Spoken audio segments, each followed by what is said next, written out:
درود. دو تا از بازیگرای زن معروف و محبوب ترکیه‌ای کسی نیست جز نسلیان آتاگل و فاهریه اوجن. فاهریه اوجن و نسلیان آتاگل همینطور که میدونید قبلا دیگه با همدیگه همبازی بودن و دوست بودن. ولی چرا؟ چی شد که این دوستی به دشمنی تبدیل شد؟ ما امروز قصد داریم با همدیگه تو این ویدیو دلیل دشمنی نسلیان و فاهریه رو بررسی کنیم. پس حتما تا آخر ویدیو همراه من باشید. اینجا کانال ایران ترکیه. اگه دوست دارید که از آخرین اخبار و حواشی سلبریتی ترکیه با خبر باشید، یادتون نره که کانال رو سابسکرایب کنید. بدون معطلی بریم که ویدیو رو شروع کنیم. فاهریه تو آلمان به دنیا آمده و خانواده فاهریه از اهالی قوم چرکس هستند. فاهریه به مدت 1 سال تو کشور آلمان تو رشته جامعه شناسی مشغول به تحصیل بوده و وقتی که برای تعطیلاتش به ترکیه میاد با تهیه کننده‌ای به اسم ابراهیم آشنا میشه. فاهریه تو سال 2005 وارد دنیای بازیگری میشه و اولین کار حرفه‌ایش رو تو سال 2008 شروع میکنه. در مورد نسلیان اگه بخوایم حرف بزنیم، نسلیان از وقتی که بچه بود تصمیم خودش رو برای بازیگری گرفته بود و این تصمیمش رو با خانواده‌اش مطرح کرد و همینطور هم خانواده‌اش برای بازیگر شدن نسلیان ازش حمایت کردند و بعد نسلیان تو دانشگاه یدی فارغ التحصیل رشته تئاتر شد. نسلیان برای اولین بار با سریال معروف برگریزان جلوی دوربین رفت و با نقش دنیز کنار دیگه احتمالا خودتونم میدونید فاهریه بازی کرد. فاهریه و نسلیان که دو تا بازیگرای زیبا، موفق، محبوب و معروف ترکیه‌ای هستن و هر دوشون یه ارتش طرفدار و حامی دارن برای خودشون. فاهریه و نسلیان همیشه با هم دیگه تو حالت رقابت و مقایسه هستن از سمت طرفداراشون و حتی خیلی وقتا در مورد اینکه کی بهتره، کی خوشگل‌تره، کی لایق‌تره بحث میشه. و طرفدارای نسلیان و فاهریه به 2 تا گروه تبدیل شدن که یه سریا که طرفدار نسلیانن از فاهریه بدشون میاد و یه سریا که طرفدار فاهریه‌ن از نسلیان بدشون میاد.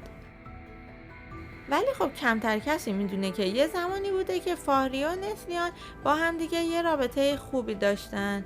وقتی که فاهریه و نسلیان تو سریال برگریزان با همدیگه هم بازی بودن، میشه گفت که هر دو بازیگر بازیای اولشون بوده و برای دیده شدن و خوب بازی کردن تلاش میکردن و حتی میشه گفت کنار همدیگه حامیای خوبی بودن برای هم. بعد از سریال برگریزان نسلیان تونست تو سریال موفق تری بازی کنه و حسابی مشهور بشه و دیده بشه. یکی از داستانای عشق شگفت‌انگیزی که مربوط میشه به سریال ترکیه‌ای سریالی نیست جز سریال عشق سیاه که بدون شک داستان نیهان و کمال و عشق جاودانه و قشنگشون تونست یه ترکیب عالی درست کنه که طرفدار این سریال حسابی مجذوب و شیفته این زوج شده بودن و تنها چیزی که میخواستن این بود که نیهان و کمال تو دنیای واقعی کنار همدیگه باشن. وقتی که تو سال 2015 نسلیان تو سریال عشق سیاه بازی کرد تو سراسر دنیا معروف شد چون این سریال تو کشورهای مختلفی فروخته شده بود. بعد از این قضیه نسلیان یه قدم از فاهریه جلوتر افتاد و شد به عنوان یه رقیب سرسخت برای فاهریه و بدون شک فاهریه هم اصلا خوشحال نبود چون از سمتی نسلیان که حتی از خود فاهریه هم کوچیک‌تره ازش جلوتر زده بود، با اینکه دیرتر فاهریه پا بر سینما گذاشته بود و طرفی هم همبازی بود با کسی جز عشق فاهریه بوراک اوزجیویت. تو سریال عشق سیاه که نسلیان با بوراک نقش یه زوج عاشق و دوست داشتنی رو بازی میکردن، اون زمان فاهریه با بوراک نامزد بود. تو همون زمانایی که فاهریه و بوراک اول نامزدیشون بود و با هم دیگه حسابی خوش و خرم بودن، کاراکتر کمال و نیهان تونسته بودن به سرعت قلب مخاطبا رو به دست بیارن. طرفدار این سریال و این زوج رویای اینو داشتن که بوراک و نسلیان رو تو دنیای واقعی کنار همدیگه ببینن، نه فقط تو صحنه نمایش و سریال، که همین قضیه باعث میشد فاهریه بیشتر از قبل ناراحت بشه.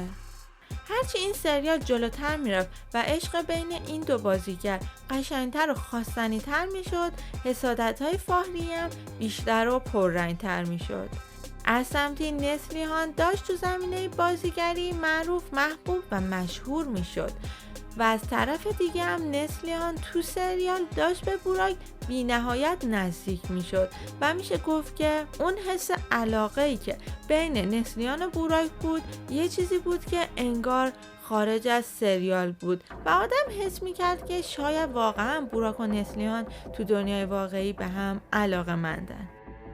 حسادت‌های فاهریه تا جای پیش رفت که حتی یه بار رو لجش اومد و یه فنجون قهوه از قصد روی لباس نسلیهان ریخت که همین قضیه باعث شد که فیلم برداری برای چند ساعت متوقف بشه.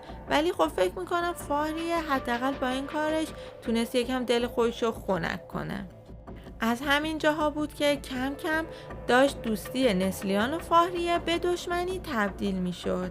از طرفی هم وقتی که نسلیان تو سال 2013 سر فیلم برداری سریال فاتح هاربیه بوده، اونجا با کادیر آشنا میشه که این زوج از همونجا با هم دیگه وارد یه رابطه میشن.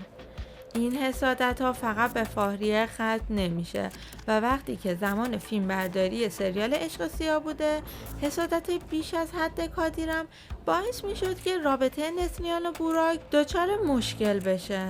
گفته میشه که موقع ضبط سریال کادیر به صحنه فیلم برداری اومده و حتی به بوراک حمله کرده. یکی از دلایلی که هم فاهریه و هم کادیر نسبت به رابطه این دو نفر خیلی حساس شدن و ناراحت شدن، یه صحنه ای بود که بوراک و نسلیان قرار بوده همدیگر رو ببوسن و این بوسه خیلی عمیق و عاشقانه بوده و بعد از این قضیه فاهریه به شدت از این قضیه ناراحت شده بوده، ولی کادیر نتونسته خودش رو کنترل کنه و یه مشت تو صورت بوراک زده. گفته میشه که بعد از این اتفاقا رابطه بین نسلیان و بوراک دیگه اصلا مثل گذشته نبودن و فقط سر صحنه فیلم برداری مجبور بودن که کنار همدیگه باشن و پشت صحنه با همدیگه مشکل داشتن. این اختلافات و درگیری‌ها تا جای پیش رفت که کادیر و بوراک که تو گذشته دوستای خوبی با هم دیگه بودن و همینطورم با هم دیگه همکار بودن، رابطهشون برای همیشه از دوستی به دشمنی تبدیل شد و همینطورم فاهریه و نسلیان رابطهشون برای همیشه تموم شد. این دشمنی تا جای پیش رفت که این زوجا هیچ کدوم برای عروسی همدیگه دعوت نشدن. بعدها که نسلیان اول ازدواج کرد و بعد فاهریه خیلی زیاد در مورد شباهت لباس فاهریه، دست گلش و کلاً استایلش که بی نهایت شبیه نسلیان بوده حرفای زیادی می شده و همه طرفدارای نسلیان معتقد بودن که فاهریه هنوزم که هنوزه، با اینکه اون قضیه ها تموم شد و داره ازش میگذره، هنوزم داره با نسلیان رقابت میکنه. ولی خب چیزی که در آخر اتفاق افتاد، با دعواهایی که فاهریه و کادیر کردن، بوراک و نسلیان هیچ اتفاقی بینشون نیفتاد. حداقل این چیزیه که ما میبینیم. چیز جالبتر اینه که هنوزم که هنوزه خیلیا به شدت از فاهریه بدشون میاد و علاقه دارن که بوراک بیاد و با نسلیان باشه، چون از طرفی هم خیلیا معتقدن که کادیر هم لایق نسلیان نیست و نسلیان رو با سختگیری و حسادتاش داره از عرصه بازیگری دور میکنه و داره باعث میشه که نسلیان کمرنگ و کمرنگتر بشه. خود کادیر تو سریال‌های مختلف بازی میکنه، با خانم‌های زیادی اخیراً دیده شده، ولی خب نسلیان به دلایل نامعلوم همیشه از کادیر حمایت کرده. چیزی که مردم در مورد حسادت‌های بیجای فاهریه گفته بودن این بوده که فاهریه خودش تو سریال‌های عاشقانه دیگه با بازیگرای دیگه خیلی راحت بازی میکنه، پس علت حسادت زیاد و بیجای فاهریه نسبت به نسلیان چی بوده و برای چی بوده؟ آیا واقعا فاهریه حس کرده بوده که احساسی از سمت بوراک به سمت نسلیان هست؟ آیا رابطه خودش رو با بوراک تو خطر میدیده؟ این سوالاییه که خیلی زیاد پیش اومده، ولی خب میشه گفتش که با بالا گرفتن دعوا، جدی شدن قضیه، میشه گفت که شاید احتمال این قضیه بوده که این دو نفر واقعا داشتن از همدیگه خوششون میومده.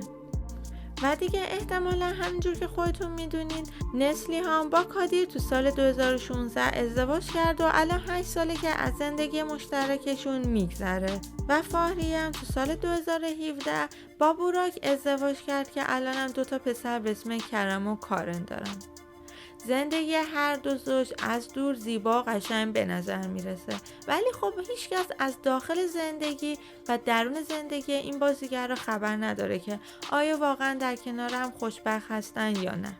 خب بچه نظر شما چیه؟ به نظرتون آیا بوراک و نسلیهان زوج مناسب تری بودن یا بوراک کنار فاهریه قشنگه و همینطور نسلیهان و کادیر؟ حتما نظراتتون رو برای من کامنت کنید. ممنونم ازتون که تا این لحظه ویدیو همراه من بودید. یادتون نره که کانال رو سابسکرایب کنید و اگر ویدیو خوشتون اومد ممنون میشم ویدیو رو لایک کنید. امیدوارم هر جا هستید شاد و سلامت باشید و تا درود دیگه بدرود.